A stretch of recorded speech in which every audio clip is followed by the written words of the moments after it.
ওপরে যে ছোট্ট ছিদ্রটা দেখতে পাচ্ছেন আর নিচে যেটা দেখতে পাচ্ছেন এটা হচ্ছে সহবাসের সময় এই জায়গাটাতে বীর্যপাত হয়। আচ্ছা আপু, এখানে একটু ইন্টারাপ্ট করছি। নারীদের যৌনাঙ্গ চুষি দিলে কি সব থেকে বেশি মজা পায় নাকি ঢুকালে মজা পায়, এই বিষয়টাকে একটু ক্লিয়ার ভাবে জানিয়ে দেবেন। এবং কোন খাবারটি খেলে ছেলেদের বীর্য সব থেকে বেশি ঘন থাকে? আপনি যেহেতু একজন ডক্টর এবং ফিজিশিয়ান, আপনার কাছ থেকে এই বিষয়গুলো জানতে চাই। আমাদের ভিউয়ারদের উদ্দেশ্যে আশা করি আপনি সব বিষয়গুলো ডিসকাস করবেন। একদম হাত কলমে দেখিয়ে দিচ্ছি। এটা হচ্ছে একজন নারীর কোমরের অংশের মডেল। এই দুটো হচ্ছে কোমরের হাড্ডি আর এইটা হচ্ছে মেরুদণ্ড।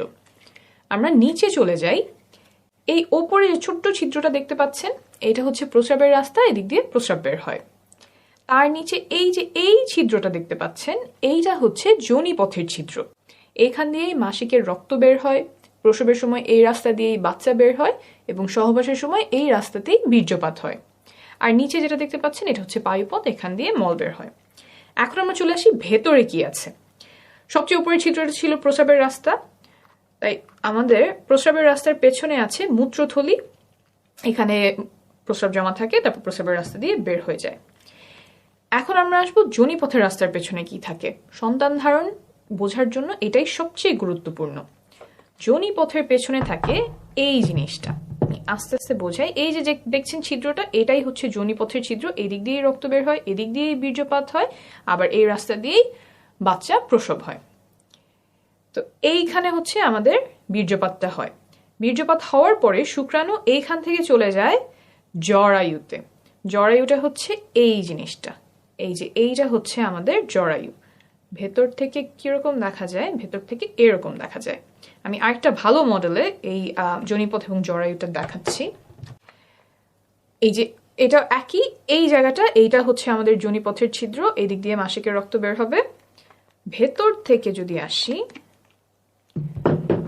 তাহলে এই যে এইখানে আমার যোনিপথের ছিদ্র, এইটা হচ্ছে যোনিপথ আর এই যে এইটা হচ্ছে আমাদের জরায়ু। সহবাসের সময় এই জায়গাটাতে বীর্যপাত হয়। এইখান থেকে শুক্রাণু জরায়ুর মুখ এই পর্যন্ত পৌঁছাতে লাগে মাত্র কয়েক সেকেন্ড। এখন অনেকে আমাকে প্রশ্ন করেন যে সহবাসের পরে কতক্ষণ চিত হয়ে শুয়ে থাকতে হবে, পা উঁচু করে কতক্ষণ রাখতে হবে, কোমরের নিচে কয়টা বালিশ দিতে হবে, বা শুনেছি অমুক অবস্থানে সহবাস করতে হবে কিন্তু ওই অবস্থানটা আমার কষ্টদায়ক হয়। এই যে যতগুলো কাজ বললাম, এই কাজগুলোর কোনোটা গর্ভধারণে বা সন্তান ধারণে উপকার করে এমন কোনো প্রমাণ নেই। তাই এগুলোতে যদি আপনার কষ্ট হয় তাহলে এগুলো করার কোনো প্রয়োজন নাই। আপনার যদি ভালো লাগে তাহলে করতেই পারেন। তবে একটা কাজ আছে যেটা করলে গর্ভধারণে বা সন্তান ধারণে অনেক উপকার হয়, এটা প্রমাণিত। সেটা হলো সঠিক সময়ে সহবাস করা। সঠিক সময় বলতে এই যে এখানে যে বীর্যপাতটা হলো তারপর শুক্রাণুর কিন্তু অনেক দূর পর্যন্ত যেতে হবে। শুধুমাত্র জরায়ুতে গেলেই হবে না, জরায়ুর পরেও আরো রাস্তা আছে, সেটা আমি দেখাচ্ছি। এই যোনিপথ পার হয়ে জরায়ু পার হয়ে নালী পর্যন্ত আসতে হয়। এই যে জরায়ুর দুই পাশে যে জিনিসটা দেখছেন এইটাই ডিম্বাশয়। এইখানে ডিম্বাণু থাকে, তারপর ডিম ফুটে বের হয়ে নালীতে আসে। এইখানে এসে ডিম্বাণু শুক্রাণুর সাথে মিলিত হয়।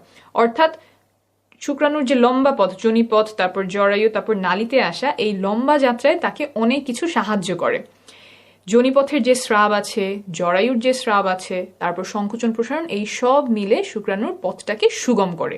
কিন্তু এই সুগম করার কাজ সে মাসের একটা নির্দিষ্ট সময়েই করে, যেটাকে আমরা বলি ফার্টাইল টাইম। অন্য সময়গুলোতে এই স্রাবগুলো শুক্রাণুর জন্য সহায়ক না, দরজাগুলো বন্ধ করে দেয় যাতে শুক্রাণু জায়গা মতো পৌঁছাতে পারে না।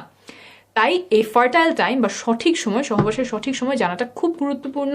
কিছু লক্ষণ আছে যা দেখে এই সময়টা খুব ভালোভাবে চিনতে পারা যায়। এটা নিয়ে আমি আলাদা একটা ভিডিও করেছি, আপনারা চাইলে দেখে নিতে পারেন। এখন আসি এমন একটা বিষয়ে যাতে সন্তান ধারণের ক্ষমতা কমে যাওয়ার সম্ভাবনা আছে। সহবাসের সময় অনেকে পিচ্ছিল করার জন্য মুখের থুতু ব্যবহার করেন, আবার কেউ কেউ লুব্রিকেন্ট ব্যবহার করেন। ল্যাবে পরীক্ষা করে পাওয়া গেছে যে থুতু এবং কয়েক ধরনের লুব্রিকেন্ট শুক্রাণুর চলাচল ক্ষমতা কমিয়ে দেয়। তাই সাবধানতা বশত এসব পরিহার করার পরামর্শ দিচ্ছে American society for reproductive medicine. অর্থাৎ আপনি যদি থুতু ব্যবহার করেন সেটা আপাতত বন্ধ রাখলে ভালো হবে, আর যদি লুব্রিকেন্ট ব্যবহার করতে হয় তাহলে এই লেখাটা প্যাকেটের গায়ে দেখে কিনবেন। এসব ব্যবহার করলে যে গর্ভধারণের সম্ভাবনা বেড়ে যাবে তা কিন্তু নয়, বরং প্রয়োজন হলে ব্যবহার করতে পারেন। এখন বলি, ঘন ঘন বীর্যপাত করলে পুরুষের প্রজনন ক্ষমতা কমে যায় কিনা, সন্তান ধারণের জন্য কত ঘন ঘন সহবাস করার প্রয়োজন। একটা গবেষণায় দেখা গেছে যে প্রতিদিন সহবাস করলে সফল হওয়ার সম্ভাবনা সবচেয়ে বেশি থাকে, 37%। একদিন পর পর সহবাস করলেও সফলতার সম্ভাবনা কাছাকাছি থাকে 33%। কিন্তু যদি সপ্তাহে একবার সহবাস করা হয় তখন সম্ভাবনা নেমে আসে মাত্র 15%। অর্থাৎ ঘন ঘন সহবাসে সফলতার সম্ভাবনা বাড়ে। প্রতিদিন বা একদিন পর পর চেষ্টা করলে সর্বোচ্চ সম্ভাবনা থাকে। অনেকের একটা ভুল ধারণা আছে যে ঘন ঘন বীর্যপাত করলে পুরুষের প্রজনন ক্ষমতা কমে যায়। অনেকদিন পর পর বীর্যপাত করলে বীর্য ঘন মনে হয়, সেখান থেকে এই ধারণা তৈরি হতে পারে। তবে প্রায় 10,000 বীর্যের স্যাম্পল নিয়ে করা একটা বড় গবেষণায় দেখা গেছে যে প্রতিদিন বীর্যপাতেও শুক্রাণুর সংখ্যা স্বাভাবিক থাকে। আমি নিচে রেফারেন্স দিয়ে দিব, আপনি নিজেই চেক করে নিতে পারবেন। মোট কথা, প্রতিদিন বা একদিন পরপর চেষ্টা করলে সর্বোচ্চ সম্ভাবনা থাকে। আর যদি ফার্টাইল উইন্ডো বা গর্ভধারণের সবচেয়ে সম্ভাবনাময় সময়টা খুঁজে বের করে তখন ঘন ঘন চেষ্টা করা যায় তাহলে আরো ভালো। তবে সবার পক্ষে সব শিডিউল মেনে চেষ্টা করা সম্ভব নয়, অনেকের জন্য সেটা উপযুক্তও হবে না। আপনি নির্ভরযোগ্য তথ্যগুলো জেনে রাখলেন, তারপর আপনার পরিস্থিতি অনুযায়ী যেটা ভালো হয় আপনি সেভাবেই সিদ্ধান্ত নেবেন। আপনি যখন বাচ্চা নেওয়ার চেষ্টা করছেন তখন মা ও শিশু সুস্বাস্থ্যের জন্য কিছু নিয়ম মানা আবশ্যক, যেমন ফলিক অ্যাসিড খাওয়া, যাতে করে বাচ্চার ব্রেইন আর মেরুদণ্ডে জন্মগত ত্রুটি হওয়ার ঝুঁকি কমে যায়। এসব আমি আরেকটা ভিডিওতে সহজে বুঝিয়েছি, প্রয়োজন হলে সেই ভিডিওটি দেখে নেবেন। ভালো থাকবেন, সুস্থ থাকবেন।